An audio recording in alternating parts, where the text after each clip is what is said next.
Une cuillère à soupe de riz cuit nature, pressée doucement dans de la terre de jardin ordinaire. 24 heures plus tard, une délicate toile blanche de filaments fongés commence à se propager à la surface. 48 heures après cela, les vers de terre commencent à émerger à l'aube, attirés de chaque recoin du jardin vers cette seule poignée de riz banal.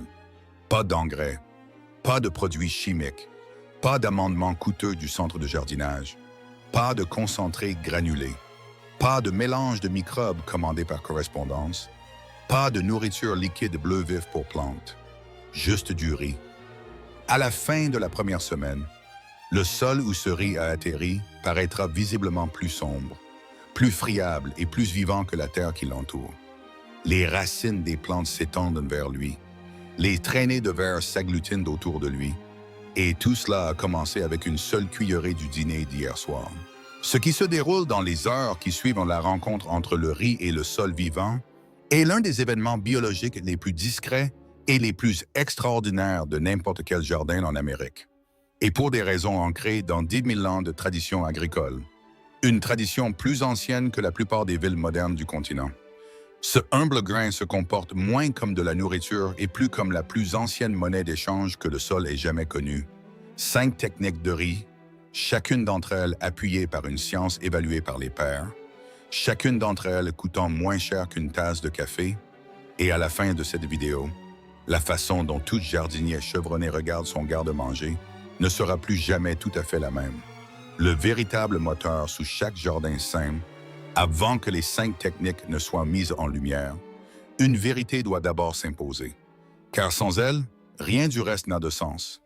Les vers de terre ne sont pas des résidents facultatifs d'un jardin sain. Ils sont le moteur. En 2014, le Dr. John Willem van Groeningen et son équipe ont publié une méta-analyse historique dans la revue Scientific Reports, s'appuyant sur 58 études contrôlées issues de plus d'un siècle de recherche sur le terrain à l'échelle mondiale. La conclusion était sans ambiguïté. Lorsque les vers de terre sont présents dans le sol agricole, les rendements des cultures augmentent en moyenne de 25% et la biomasse végétale aérienne s'élève de 23%, traduit dans un potager familial. Un gain de 25% représente la différence entre une poignée de tomates et un panier plein chaque semaine. Tout au long de l'été, c'est la différence entre des poivrons qui peinent et des poivrons qui débordent du panier de récolte.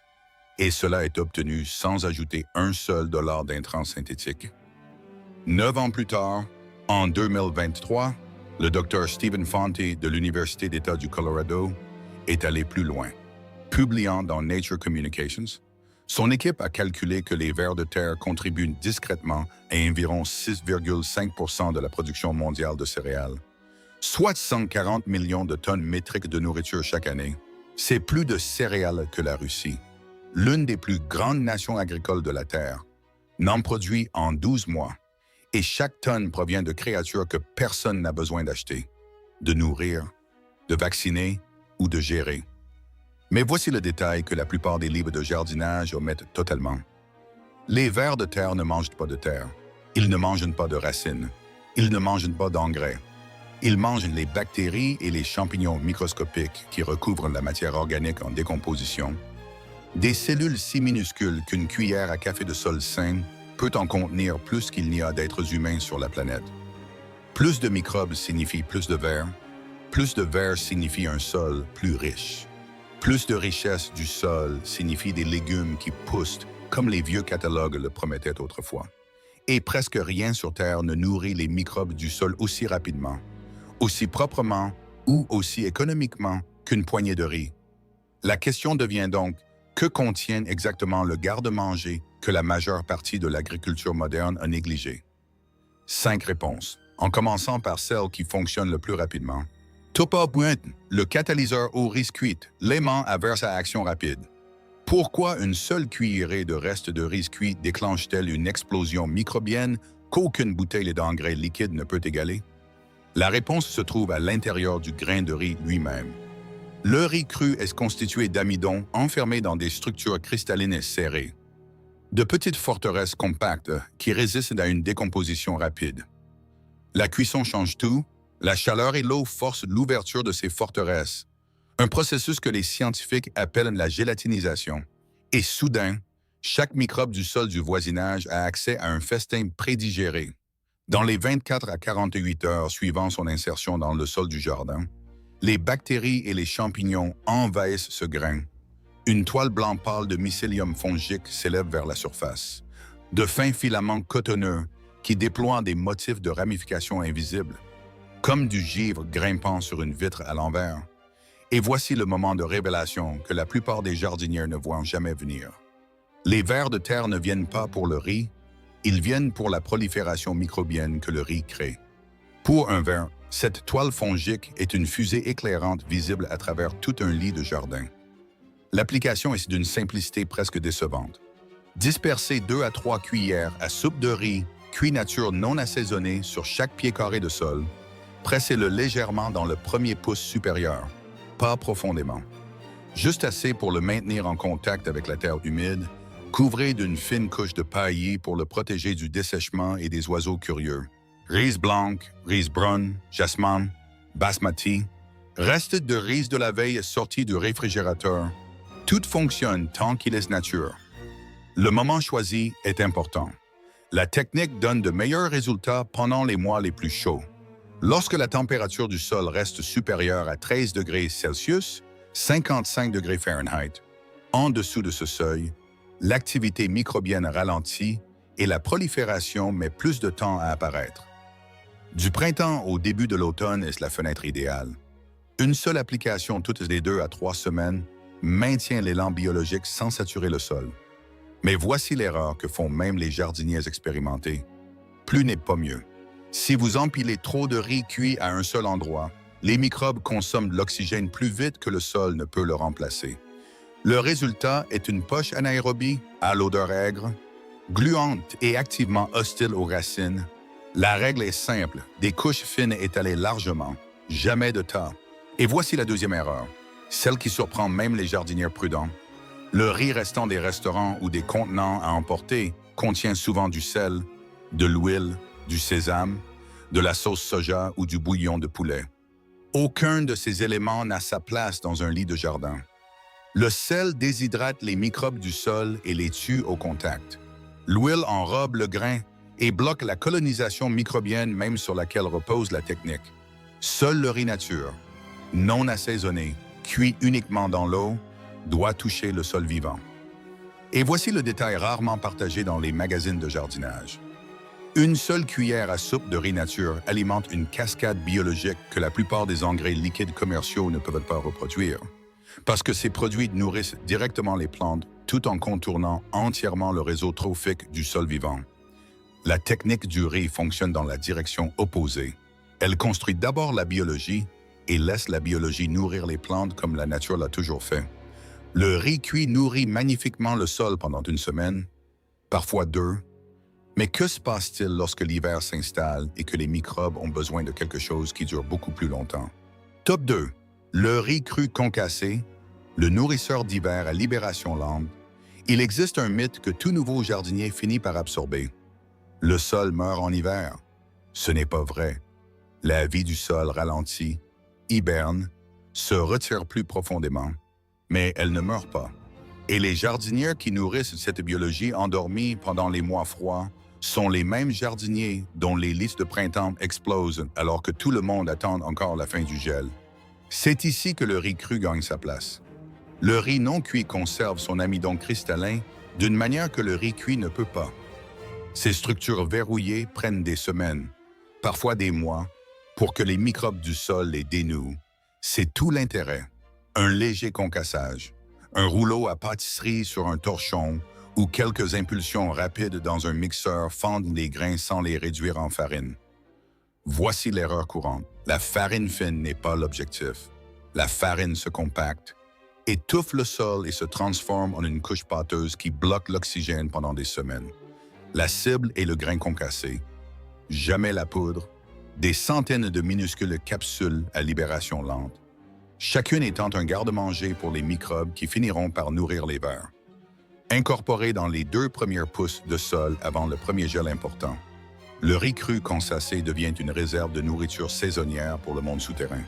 L'humidité s'infiltre, les amidons s'échappent, les microbes se nourrissent à un rythme régulier et patientent pendant les semaines les plus froides de l'année. Une tasse de riz cru concassé, incorporée dans environ 10 pieds carrés de lit de jardin, suffit à porter la biologie du sol pendant tout un hiver. Le stockage mérite un mot rapide. Le riz cru concassé se conserve indéfiniment dans un bocal en verre scellé sur une étagère du garde-manger. Contrairement à la farine, il n'attire pas les mythes alimentaires. Contrairement au riz cuit, il ne se gâte pas. Un seul sac de 10 livres de riz long grain bon marché, acheté une fois, peut amender chaque lit de la propriété pendant 2 ou 3 hivers consécutifs. La science confirme cela sans ambiguïté.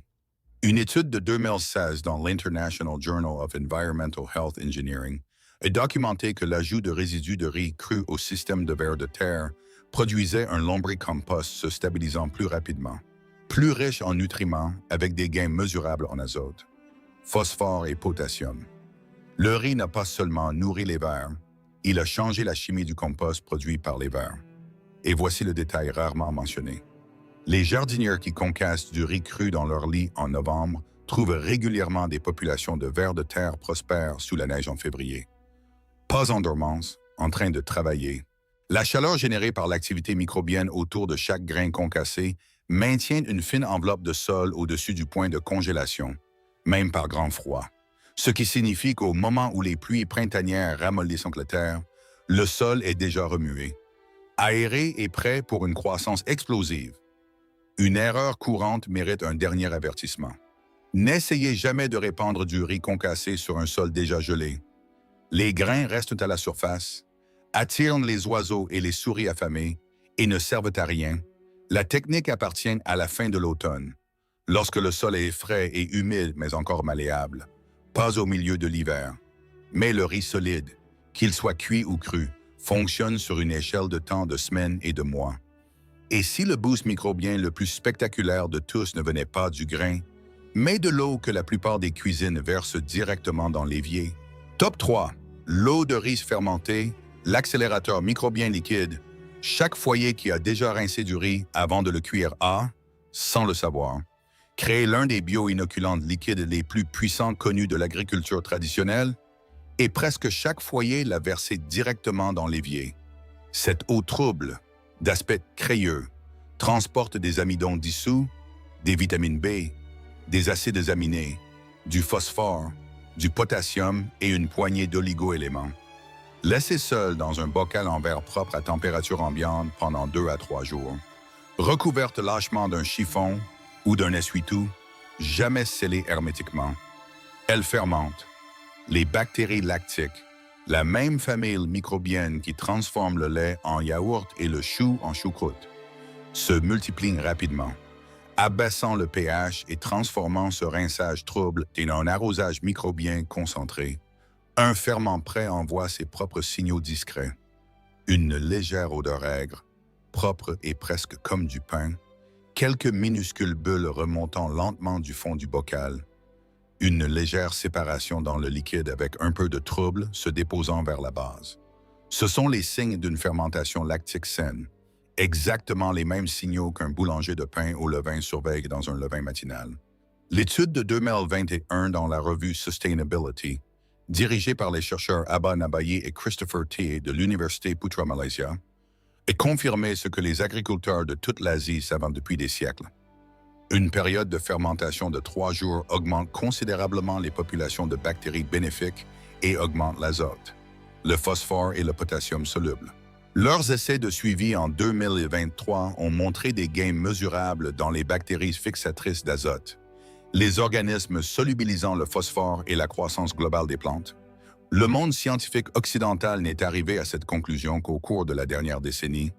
La tradition agricole orientale y est parvenue il y a très longtemps. Le docteur Teruo Higa de l'Université de Ryukyus au Japon a été le pionnier de l'étude formelle des micro-organismes efficaces. Le maître Han Kyu-cho, largement reconnu comme le père de l'agriculture naturelle coréenne, a construit toute une philosophie agricole autour des intrants fermentés et des communautés microbiennes indigènes. Un système aujourd'hui étudié dans des universités allant de Séoul à Cornell.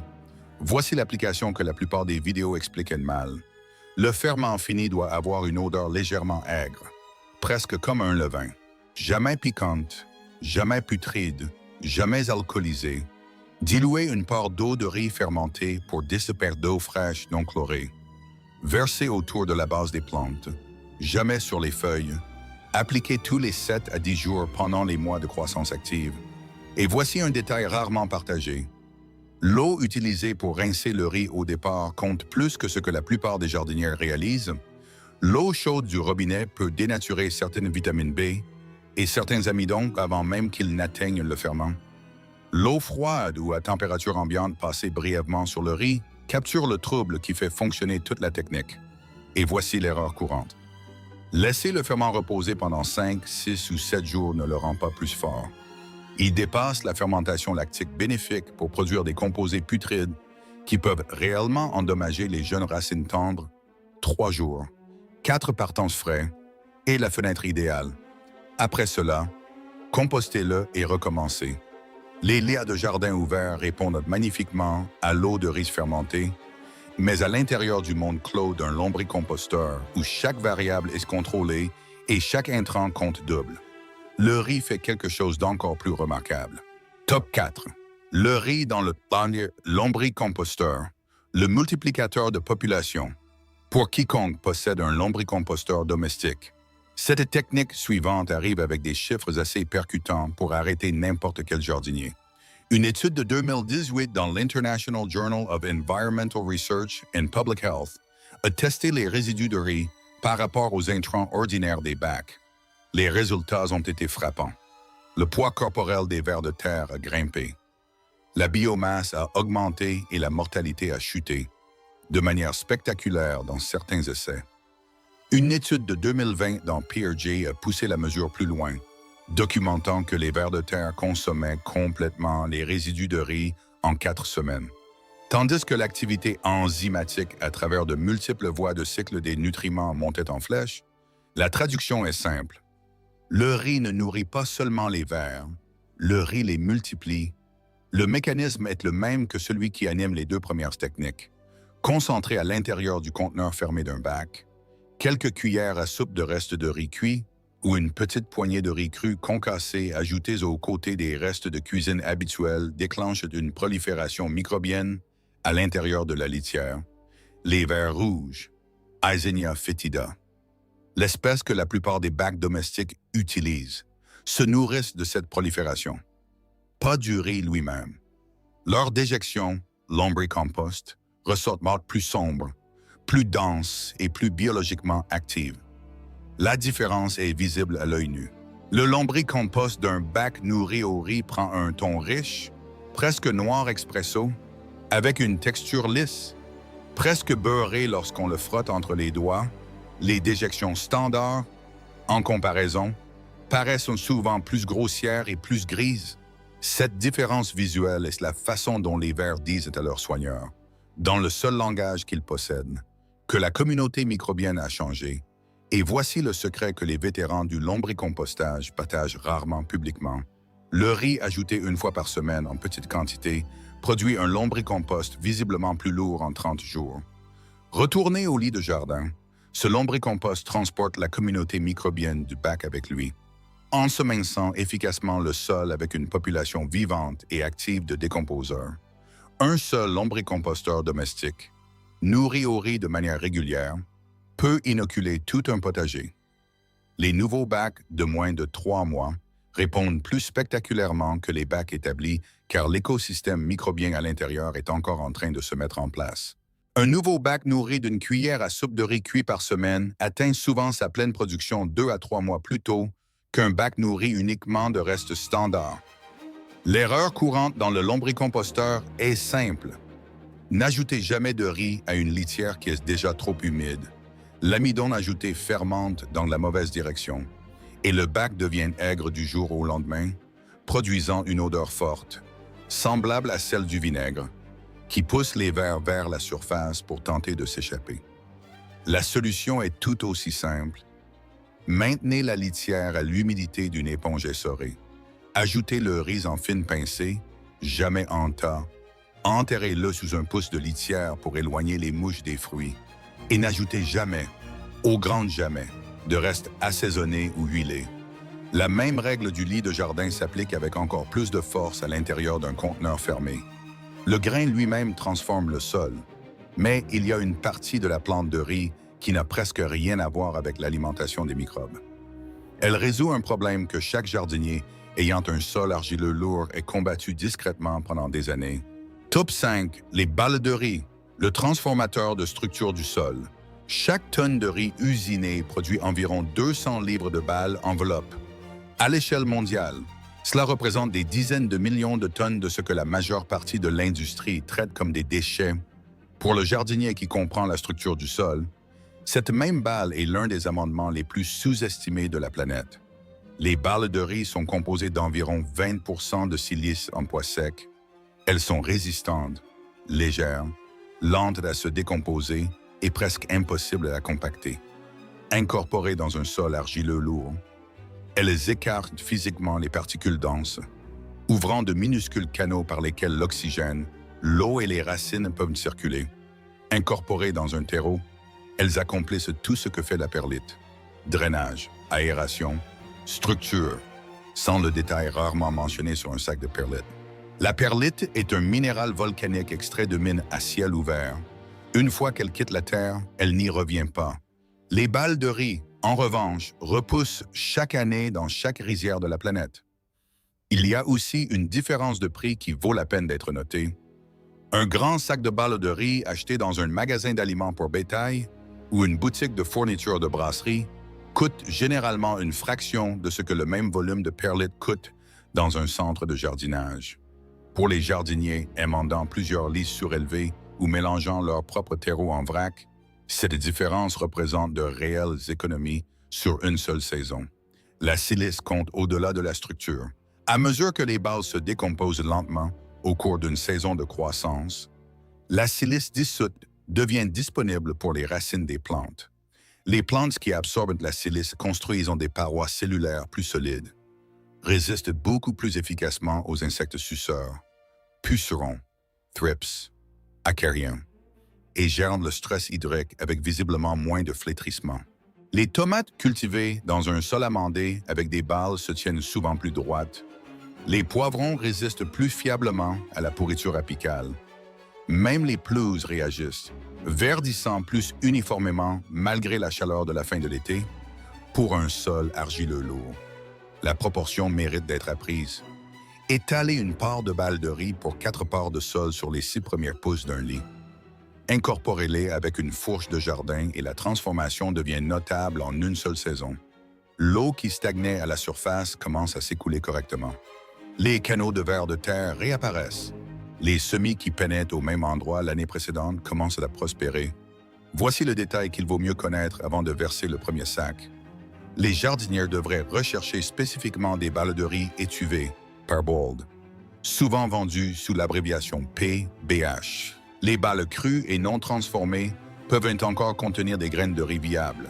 Et plus d'un jardinier a été surpris de trouver de jeunes plants de riz germés dans un mélange de pots.